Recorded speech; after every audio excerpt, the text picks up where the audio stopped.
मैं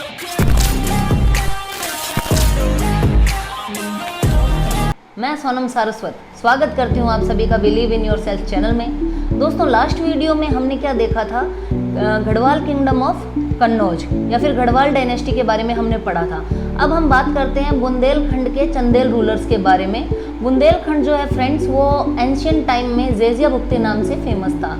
बुंदेलखंड के कुछ फेमस रूलर्स हुए हैं जिनमें यशोवर्मन, कीर्तिवर्मन, परम हीरदेव, जिन्हें कि परमार, राजा परमार के नाम से भी जाना जाता है।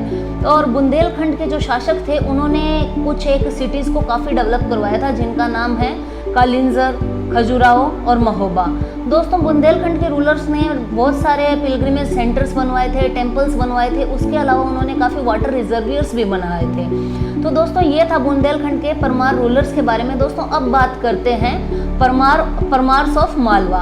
दोस्तों, मालवा जो है एंशियंट टाइम में अवंती नाम से और उज्जैनी नाम से भी जाना जाता है। परमार डायनेस्टी जो है एस्टेब्लिश हुई थी 820 एडी में और कृष्णराज जो थे इसके फाउंडर थे। कृष्णराज के अलावा जो यहाँ के पावरफुल और ग्रेट रूलर्स हुए हैं वो हैं सियुक, मुंज और भोज।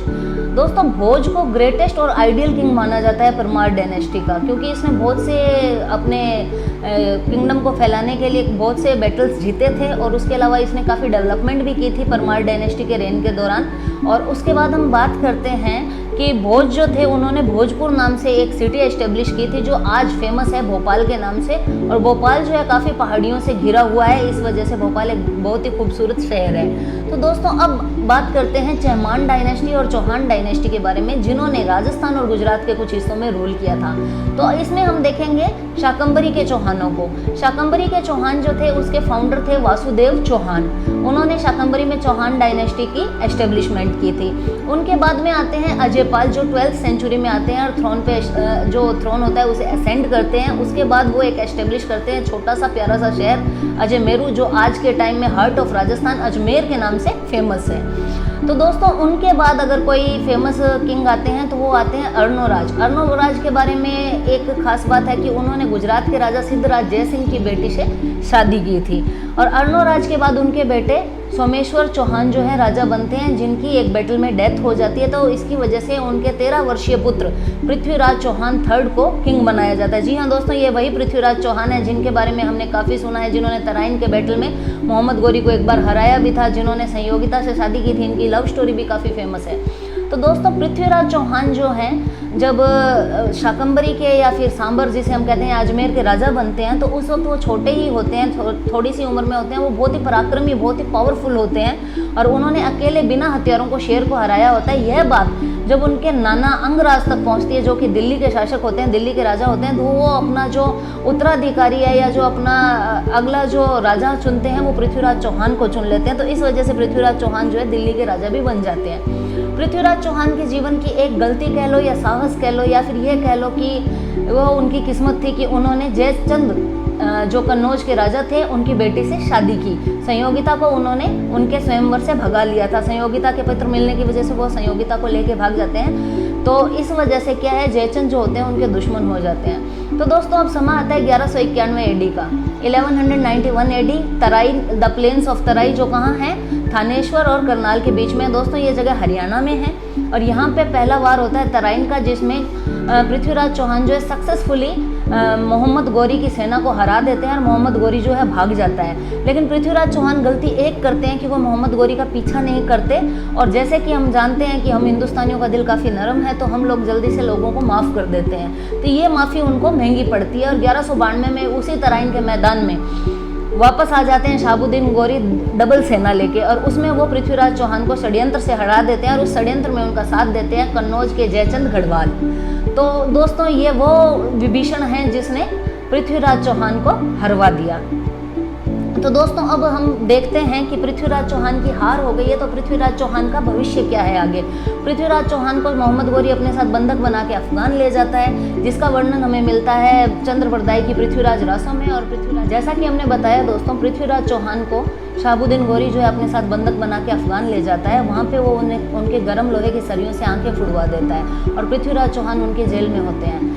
उनसे मिलने जब चंद्रवरदाई पहुँचते हैं तो वो दोनों मिलकर एक प्लान बनाते हैं कि हमें कैसे गोरी को मारना है। तो गौरी के जो कोर्ट होता है उसमें एक तीरंदाजी का कंपटीशन हो रहा होता है, जिसमें चंद्रबरदाई कहते हैं कि अगर आपने हमारे राजा की तीरंदाजी की कुशलता नहीं देखी सुल्तान, तो आपने कुछ भी नहीं देखा।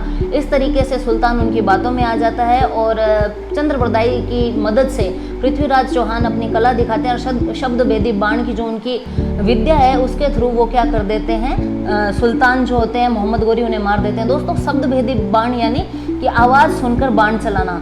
जब पृथ्वीराज चौहान की तारीफ करते हैं मोहम्मद गौरी, तो उसी वक्त पृथ्वीराज चौहान पलट के उनको तीर मार देते हैं और इसके बाद सुल्तान की मृत्यु हो जाती है। इससे पहले कि सुल्तान के सैनिक होश संभाले, चंद्रबरदाई पृथ्वीराज चौहान को मार देते हैं और खुद भी आत्महत्या कर लेते हैं ताकि वह दुश्मनों के हाथों पकड़े ना जाए। ये थी स्टोरी दोस्तों चंद्रबरदाई और पृथ्वीराज की दोस्ती की, जो उन्होंने अंतिम सांस तक निभाई और पृथ्वीराज चौहान ने जाते जाते अपने सबसे बड़े शत्रु को मार गिराया। अब बात करते हैं दोस्तों गुजरात के राज को। तो गुजरात पे प्रतिहार शासकों का राज था। उनके बाद मिड ऑफ 8th सेंचुरी में वनराज चावड़ा जो है अहिनवाल पाटन नाम से एक जगह की एस्टेब्लिशमेंट करते हैं और उस जगह का नाम वो अपने बचपन के दोस्त अहिन भड़वार के नाम पे रखते हैं।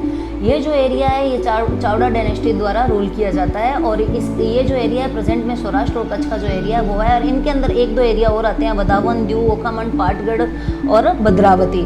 और गोल्डन एज जिसकी हम बात करें राजपूत रिजाइम की गुजरात के अंदर, वो था सोलंकी पीरियड या फिर जो जिन्हें की चालुक्यज किंग के नाम से भी जाना जाता है। तो दोस्तों सोलंकी डायनेस्टी की एस्टेब्लिश मूलराज सोलंकी जो है करते हैं और सोलंकी डायनेस्टी के कुछ इंपॉर्टेंट रूलर्स होते हैं, मूलराज सोलंकी, देन भीमदेव सोलंकी, देन जयसिंह, सिद्धराज जयसिंह, उनके बाद आते हैं कुमारपाल, उनके बाद मूलराज टू एंड ऐसे करके ये जो है कुछ 5-7 जो बहुत ही पावरफुल किंग होते हैं, इनके बारे में अभी हम आगे देखने वाले हैं। तो दोस्तों भीमदेव सोलंकी जो होते हैं उनकी शादी होती है रानी उदयमती से। रानी उदयमती जो होती है जो जूनागढ़ के राजा की बेटी होती है, प्रिंसेस होती है जूनागढ़ की। तो रानी उदयमती के बारे में हम इसलिए पढ़ रहे हैं क्योंकि उन्होंने एक बहुत ही फेमस स्टेपवेल का निर्माण करवाया था जिसका नाम है रानी की वाव, जो कि आज world heritage site of UNESCO द्वारा सेलेक्टेड है। तो इसी वजह से रानी उदयमती का जो नाम है हमारे लिए इम्पोर्टेंट है क्योंकि उन्होंने रानी की वाव तालाब जो है या स्टेपवेल जो है उन्होंने बनवाया था। इसके बाद अगर हम इसमें एक हीरोइक क्वीन के बारे में पढ़ेंगे तो वो है क्वीन मृणाल देवी, सिद्धराज जयसिंह की मदर, और जिन्होंने काफ़ी लोगों के अपलिफ्टमेंट के लिए काफ़ी काम किए थे। उसके अलावा उन्होंने पिलग्रिमेज जो टैक्स था सोमनाथ के टेम्पल पे वो हटाया था और उन्होंने ही जो मालव लेक है धोलका में बनवाई थी। सिद्धराज जयसिंह के एक पोएट होते हैं, उनके जो कोर्ट में एक राइटर होते हैं हेमचंद्र आचार्य, वो उनके लिए एक बुक लिखते हैं, ग्रामर बुक कंपोज करते हैं जिसका नाम होता है सिद्धेम शब्दानुशासन। दोस्तों उस बुक का प्रोजेक्शन जो है पूरे शहर में एलिफेंट के ऊपर निकाला जाता है और जो किंग होते हैं सिद्धराज जयसिंह वो लोगों के साथ पैदल घूमते हैं। दोस्तों सिद्धराज जयसिंह के बाद अगर कोई पावरफुल रूलर आता है तो वो है, मैंने जैसा कि आपको बताया कि कुमारपाल जो हैं राजा बनते हैं। कुमारपाल जो होते हैं बहुत ही अच्छे राजा होते हैं, पब्लिक वेलफेयर के लिए बहुत कुछ काम करते हैं। वो एनिमल स्लॉटर को बैन करते हैं, उसके अलावा वो गैम्बलिंग को अपने स्टेट में बैन कर देते हैं और पूरी तरीके से नॉन वायलेंस बनाए रखने के लिए अलग अलग रूल्स एंड रेगुलेशन बना देते हैं वायलेंस के अगेंस्ट। तो दोस्तों कुमारपाल के बारे में हमें कुमारपाल चरित्र बुक से पढ़ने को मिलता है जो कि हेमचंद्र आचार्य ने लिखी है। कुमारपाल के बाद जो है पाटन के राजा बनते हैं वो अजयपाल बनते हैं और अजयपाल के 4 साल बाद, उनकी डेथ के 4 साल बाद मूलराज सेकंड जो हैं राजा बनते हैं पाटन के।